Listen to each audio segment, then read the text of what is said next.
because they really didn't want to give up their colonies, the Africans said, man, you're taking too long. We want to get this crap done, and we want to get it done now. The timetable had to be sped up, and some groups began to rebel, saying, you're trying to keep us down. And so we're going to have two different paths to independence here. We're going to start in Ghana, the old West African empire of Ghana, but now we're back in the 1950s, post-World War II, and this is one of those Western educated elites, a guy named Kwame Nkrumah, and he is angry at the slowness of the British helping him out. So protests will break out. There will be violence, and he is arrested in 1950 as an instigator of this violence. He will stay in prison until 1957. And when he gets out, he's going to say, hey, violence isn't the way to do it. I wanted to work with the British. I wanted to speed up the timetable. I never said go rogue and cause dissension. So he is elected as the first prime minister. His country, since the days of Portugal, we just talked about, had been the Gold Coast. To remind his people of their rich African heritage, he changes the name back to Ghana. And he encourages nationalism. Lets everybody be, I got my Ghanaian flag back there behind Alexander somewhere. And Ghana is the first African country to gain its freedom from a former colonial superpower, Great Britain. And it happened relatively peacefully. Unfortunately, in the 1960s, Nkrumah had become corrupt, siphoning money meant for his people off for himself. So there was a military coup throwing him out. A guy named Jerry Rawlings, kind of like a normal, everyday, like American or British name, takes over. He stabilizes the economy and says, let's export stuff. Let's take what Ghana has and sell it to the world. And Ghana is like the one shining example of successful decolonization in West Africa. So that was a good one. And for every good one, now we got to have 5 or 6 bad ones. a bad one. And the bad one is going to be in the country of Kenya. And this guy named Homo Kenyatta, which has a name kind of like Kenya. Homo Kenyatta, Jomo Kenyatta, his protests are much more violent and antagonistic than Ghana. And they start even earlier. World War I is just barely over, and Kenya begins to fight for independence. Early on, you guys got a few more minutes left in you. If you guys got to go, go. Don't worry about that. Can anybody stay? All right. He wanted to work with white settlers who had been in Kenya for hundreds of years. Let's have this peaceful transition of power. But a lot of the white settlers by this time considered themselves Kenyans. And they wrote laws specifically to keep themselves in power. And so when they don't begin to share it, radicals turn to warfare. They begin to attack and kill the white settlers. They killed the farmers who worked on the white farmer plantations. They killed the livestock. And the British called these radicals the Mau Mau rebellions. And when things get crazy, the British send in their army and they send in their air force to bomb what they call the Mau Mau rebellion. Kenyatta was arrested in 1952 during the height of this conflict, and he's released in 1959. And the violence, and then becoming prime minister, completely changes him. A guy that at one time wanted to work peacefully goes rogue. He begins to suppress his opponents. He puts those who speak out against him in jail. He murders many people. Freedom of speech is gone. Dissent is gone. And his country becomes rampant with corruption and violence. It took until the mid-1990s to get a new democratically appointed leader in Kenya. And by 2002, he was finally out of power. And Kenya is a great country, a lot of tourism there, but you got to be careful because the decades of conflict ravaged that area, because once Kenyatta got into power, it controlled him and he couldn't simply just let go. So, we got Nigeria, Zaire, the Congo, South Africa, and we're done. You guys got 3 more in you? All right. Try and do it in about 15 minutes. James, are we still piercing it? Somewhat. If you guys are tired, let me know. You guys need a break? You guys good? I'm good. We can do it. Power through. All right, we can do it. Nigeria is even worse. Nigeria is home to about 250 ethnic groups, and it has a lot of has a lot of ethnic diversity. It's my daughter Hannah. Everyone, hi Hannah. Hi.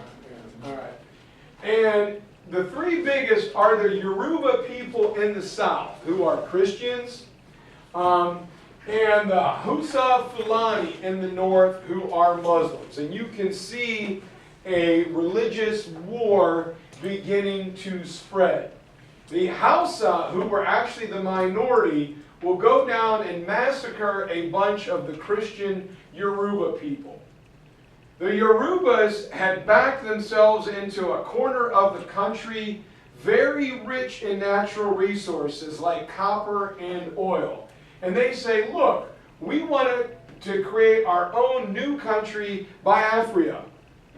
But the Muslims, the House of Fulani says, oh, no, we're going to take your stuff.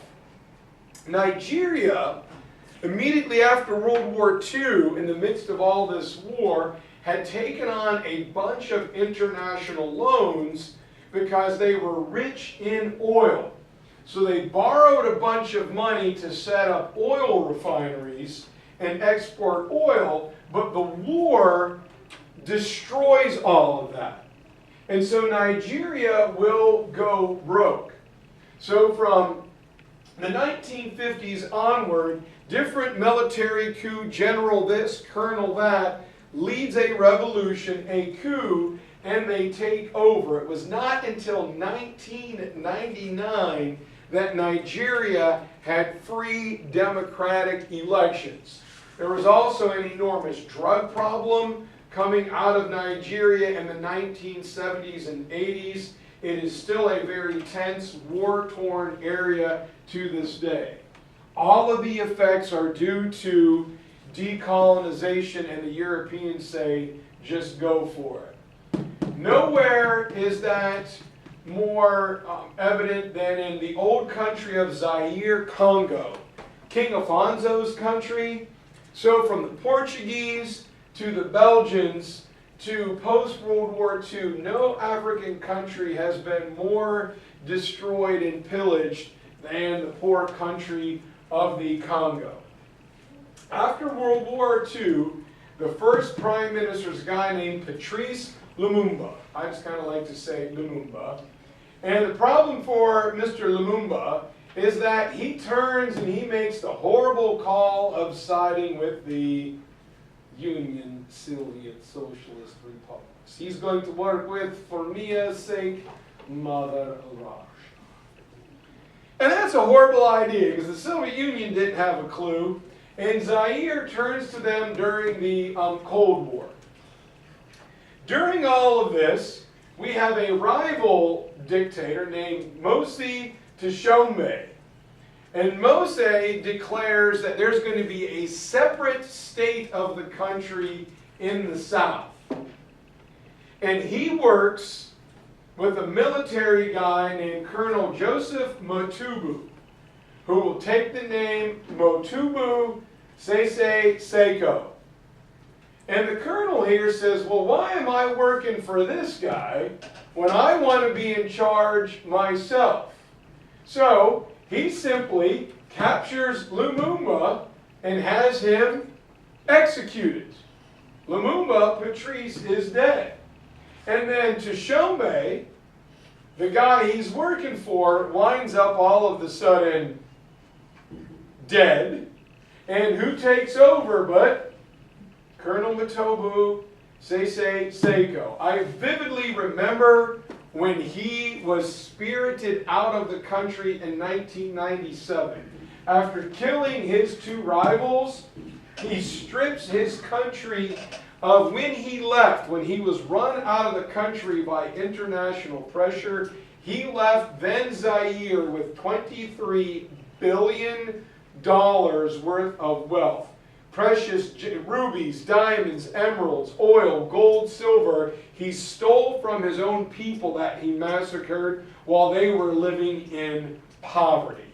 He is a primary example of how decolonization goes horribly wrong, political dictator after political dictator. He's ousted in 1997, but in the Congo, it is still very tense here 20 years later, as civil war can break out at any time. Does he just live happily ever after? He does live happily ever after. He's one of those guys that I think should have fell out of a helicopter. So is he still alive? Or? I don't know if he's still alive or not, but I mean, he is a rich, rich, rich man. I'll check. Yes, ma'am. So he just like took a bunch of money and like left? Yeah, he was forced out by his own people and international pressure. All of his money was in offshore bank accounts, Grand Cayman, Switzerland, so he's just like, gotta go. And he did. So, somebody Google him and see if he's still alive. He died September 7th, 1997 in Morocco. Really? That's what it says. So he died shortly after being exiled? Who are we looking at? Oh, well, good. This guy, Matobu Sese Seko. Good. Maybe he did fall out of a helicopter then. That would be terrible. I'll see what we do. All right. Next, we have the former country of Rhodesia, or modern-day He died of Zimbabwe. prostate cancer. Oh, okay. 3 months later. Oh, good, good. That's terrible, but good for the Congo. Has anybody ever seen the movie Blood Diamonds? Yes. Yeah. Okay, well, Leonardo DiCaprio's character claims he is from the Rhodesia. It is Zimbabwe, just north of South Africa. It's where the great Zimbabwe is. In Zimbabwe, this is the last slide, by the way, guys. Great, prosperous farmland. In Zimbabwe, post-World War II was one of the richest and most wealthy countries in Africa. Grew a lot of citrus crops, sent them all over the world, and they had white settlers who lived there that were a very small part of the population. They had these big, massive farms or co-ops where local Africans worked with them in these giant plantations.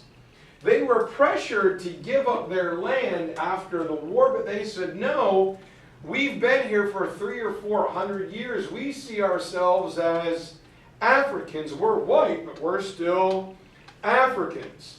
And so pressure begins to mount, and Zimbabwe will declare, Rhodesia will declare their independence from Great Britain in 1965.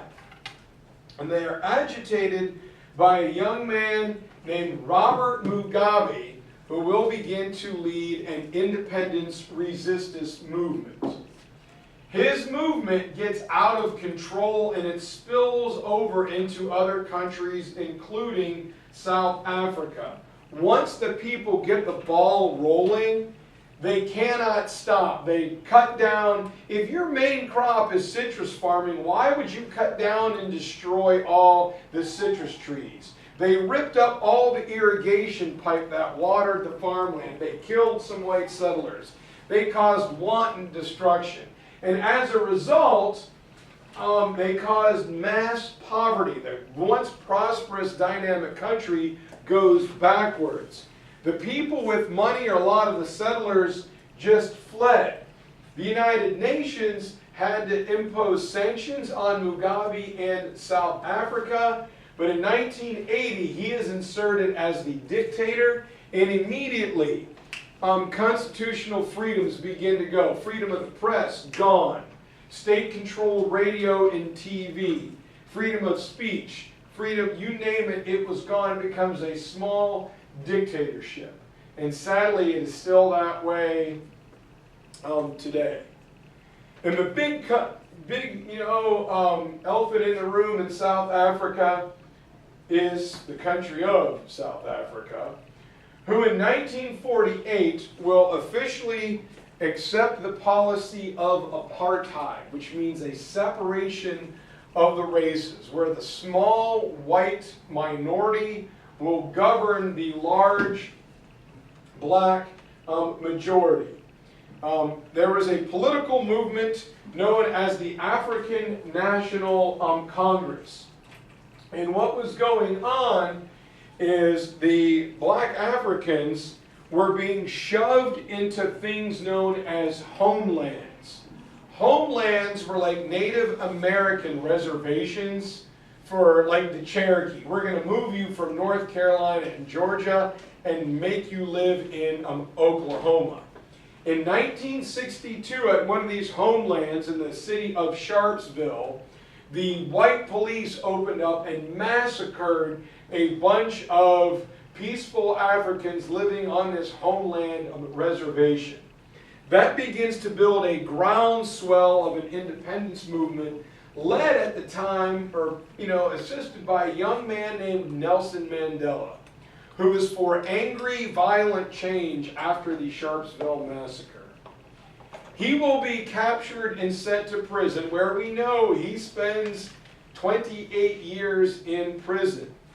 In prison, he decides that, look, man, this is not going to work. We've got to do this peacefully. Violence is not the answer. Very similar to Martin Luther King and Mahatma Gandhi. Well, in the 1980s, South African Bishop Desmond Tutu goes on a world tour, and he speaks about the ills of apartheid. So much so that South Africa is banned from coming to the 1984 Olympics in Los Angeles. By the late 1980s, Nelson Mandela is free from prison. And in 1994, he is elected the first black president of South Africa. He runs against a white guy, President Van der Klerk, and Nelson Mandela wins. Yes, sir. When is he released from prison? I think it's 1990. He gets out of prison, and the world is waiting to see what is going to go on. And Nelson Mandela walks into the, like the governing building, the White House, and all the white workers are terrified. Like, oh my God, what are we going to do? And he says, hey, keep your jobs. And he begins to hire a black African staff, but he says, what we must do as the government, as the visible leaders, we must learn and show our country how to work together. The best representation of this is Morgan Freeman plays Nelson Mandela in a movie called Invictus with Matt Damon about rugby. But people are like, whoa, whoa, whoa, whoa, you're going to fire all of them, right? They put you in prison for 28 years. And Mandela says, no, that would make me just as bad as they are. So he becomes a role model.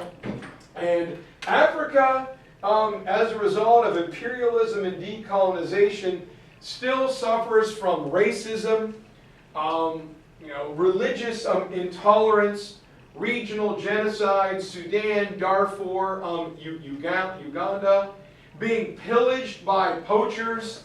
I got a friend who helps run like rhino and elephant clinics, what would you call them? Not clinics, but not zoos, but Like they file in. natural preserves. They're under a sanctuary. Thank you, James. You just pierced it. There is a great disparity in the implementation of technology. Some countries have it, some have none, and wealth distribution. South Africa, powerful. Tanzania, pretty well off. Other areas are just poverty and down-stricken with disease, malaria, river blindness, child soldiers. There is still a lot of work to do in Africa. But that is Africa from Axum to the modern day. Any questions for me? I'm sure. You guys sure? Is this helpful? Is this good? Yes. You guys remember most of this stuff? Yeah. The later stuff we haven't gotten to yet, but we're trying to get there. All right. What are we doing tomorrow? Oh Oh, man. Japan? Japan and India? What are we doing? Oh yeah, you have to say like and subscribe. Oh, James, come here. Wait, what if the camera's off? What are we doing on this YouTube video, James? Alright, make sure to like it down below, subscribe, hit that bell, turn on the post notifications Leave so a you guys few comments. get a notification whenever he drops a video. Keep up It's with the actually latest helpful. video. I look at my lock screen, I say Bill Melega, AP World, Transatlantic Economy. And you say, oh my God. I got something to do today.